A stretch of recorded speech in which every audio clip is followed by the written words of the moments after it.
Terima kasih Pak Ketua. Melanjutkan apa yang sudah disampaikan Pak Andreas Parera, ST Wijayati, fraksi PDI Perjuangan. Yang pertama, tentang guru-guru yang sudah diterima di P3K dan terkhusus untuk guru-guru yang berasal dari sekolah swasta, yang tadi sudah disampaikan bahwa di dalam ketentuan Undang-Undang ASN yang dimaksud dengan aparatur sipil negara yang selanjutnya disingkat ASN adalah profesi bagi pegawai negeri dan P3K yang bekerja di instansi pemerintah. Nah, saya kira kalau kita mengacu kepada rencana untuk melakukan perubahan terhadap Undang-Undang ASN, saya meyakini ini adalah sesuatu yang cukup lama karena ini sebuah PR yang sudah kita kerjakan sejak periode yang lalu tetapi tidak pernah selesai. Mungkin yang bisa kita lakukan dengan terobosan hukum, kalau boleh saya mengusulkan, di dalam ketentuan peraturan atau di dalam Undang-Undang ASN ini tidak ada ketentuan umum apa yang disebut dengan instansi pemerintah. Sementara ada sebuah tulisan instansi pemerintah itu adalah satu kesatuan organisasi yang kemudian oleh pemerintah digunakan untuk melayani masyarakat.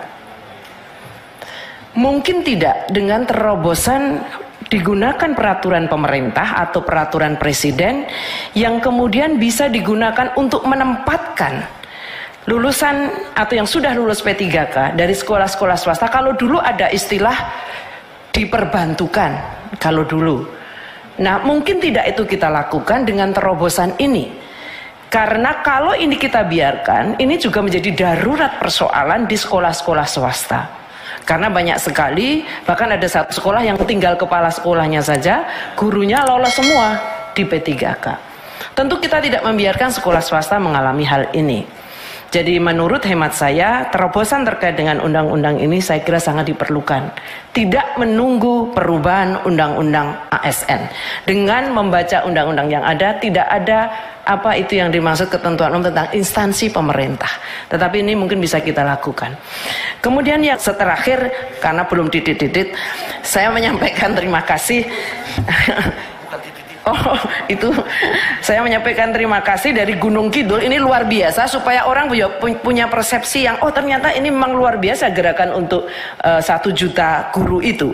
Gunung Kidul itu dari 100% yang mendaftar yang lulus 85%. Dan yang tidak mendapat formasi hanya 8%. Ya, jadi saya kira ini perlu kita apresiasi. Terima kasih Gunung Kidul. Dan yang terakhir, tenaga kependidikan mohon di 2022 diperhatikan. Penjaga sekolah, kemudian TU, pustakawan, operator. Mohon itu dimasukkan formasi dan kita berjuang untuk formasi itu bersama-sama. Di daerah kita mengusulkan kepada daerah, kemudian di pusat Pak Menteri ini juga mengusulkan formasi itu kepada Kementerian Menpan RB. Terima kasih. Ya, sama seperti yang sudah disampaikan oleh Pak Ketua di awal. Sesungguhnya dari seluruh problematika yang muncul di dalam forum siang sore hari ini, semuanya sudah masuk di dalam list yang ada di Komisi 10. Tinggal jika tadi disampaikan terkait dengan persoalan anggaran, ada perbedaan informasi dari pemerintah pusat, pemerintah daerah, dan juga dari beliau-beliau yang sekarang hadir. Sekiranya saya mengusulkan saja Pak, saya tidak akan mengambil kesimpulan, hanya usulan. Kunjungan kerja khusus yang akan datang, mungkin kita langsung ke daerah, tetapi forumnya lebih kepada rapat yang tertutup. Karena kalau terbuka mungkin ada hal yang kemudian kepala daerah tidak berani menyampaikan secara tuntas, ataupun juga ada hal-hal yang memang perlu tidak bisa dibuka secara umum, tetapi tetap mengundang beberapa pihak. Misalnya saja ke Gunung Kidul atau ke DIY. Ya, salah mungkin juga ke Garut. Jadi kita lalu tentu mengajak dari Kementerian Pendidikan, karena kita kan tidak bisa mengajak dari Menpan RB, tidak bisa mengajak dari Kemenkeu, untuk memastikan persoalan anggaran yang tadi di dalam pemahaman kami, anggaran DAU itu sudah oke. Yang kunci untuk P3K. Ternyata ada katanya kurang, ternyata DAU tidak tambah, tapi terpaksa harus dikurangi itu karena dikunci dan yang lain sebagainya itu. Saya kira usulan saya begitu saja Bapak, tetapi prinsip masukan dan usulan dari guru bahasa, kemudian dari kawan-kawan yang formasinya terambil oleh guru swasta.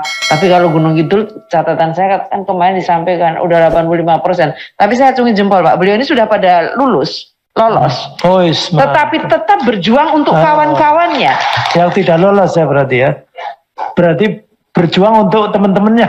Iya, berjuang untuk teman-temannya itu semangat yang luar biasa. Juga yang dari Garut dan ternyata jenengan godean lah. Walah mung tonggo gua.